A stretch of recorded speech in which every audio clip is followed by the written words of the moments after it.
大家好，今天我帶大家去到以色列的撒瑪利亞區，它位於約旦河中部的西岸一帶。這裏是聖經記載基利心山和撒瑪利亞族群的地方。基利心山位於古城示劍南邊的一座高山，與以巴路山相對。在舊約，摩西叮囑以色列人過約旦河後，將祝福的話陳銘在這山上。在新約，約翰福音中提到了主耶穌經過了撒瑪利亞村敘加，就是指示劍附近的一個村莊。今天我們來到基利耶路撒，是撒瑪利亞人的現代村莊，坐落在山腳下。它建於1980年代。以色列的撒瑪利亞人認為自己的族群擁有一半的猶太血統，因此對以色列的先祖仍然十分敬重。3000多年前，他們就已經開始遵守摩西五經和敬拜耶和華了。他們認為摩西規條中的一個誡命就是要保護這座山，並一年3次上到山峰進行獻祭。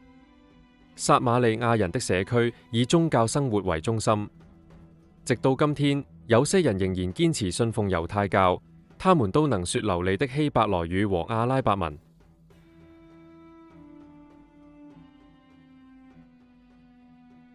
但是猶太人一向認為撒瑪利亞人不是純正的猶太血統，不承認他們是猶太民族之一，所以跟他們也不相往來，甚至敬拜耶和華的地點都是猶太人和撒瑪利亞人多年來爭拗的問題。在安息日，當地全城的信徒就會到會堂崇拜，他們的會堂看起來非常像猶太會堂，而且採用古希伯來文精確閱讀，甚至撒瑪利亞人的節期與猶太人很相似。基利心山的山高有881米。根據撒瑪利亞人的傳統，基利新山就是創世紀的摩利亞山，它就是神揀選為立他名的地方。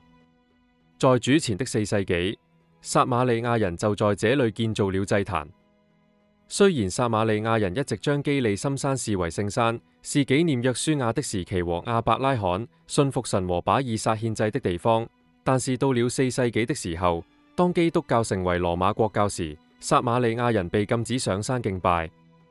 到公元的475年，拜占庭皇帝決定在這山上建造一座8角形基督教堂，來紀念聖母瑪利亞。這導致了撒瑪利亞人對羅馬王進行了反抗和抗議，可惜無效。如今這個地區的撒瑪利亞人只剩下700多人了。在8世紀的早期阿拉伯時期，這個地方就被廢棄了。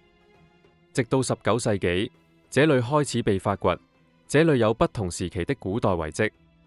因此，今天我們仍然可以在這座山上看見教堂和撒瑪利亞人祭壇的遺跡。